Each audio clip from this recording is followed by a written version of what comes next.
Wow, zo'r tovar. Qidiramiz, topamiz. Topdim-ku. Bu apparatimiz kofe va shunga o'xshash ichimliklarni aralashtirib, tayyor holatga olib kelib berar ekan. Endi qo'shig'ini keragi yo'q. Qani, birga sinab ko'ramizmi? Ichidagi mana bu aralashtirgichi magnit orqali aylanar ekan. Hozir sizlar bilan kofe tayyorlaymiz.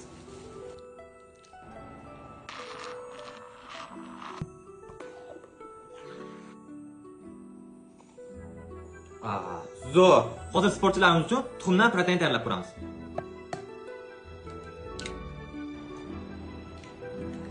Boshladik.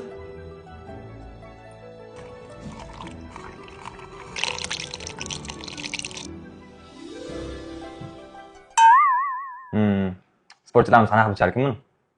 Qurib turganingizda tuxumni ham, kofeni ham zo'r aralashtirdi. Uyda yoki ofisda olib qo'ysanglar, o'zingiz uchun zarar qilmaydi. Juda ham foydali mahsulot ekan. Men bu tovarimizga 5 balldan 5 ball qo'ydim. Sizchi necha ball qo'ygan bo'lardingiz? Kommentariyada yozib qoldiring. Ha, akkancha, like bosib esdan chiqmasin.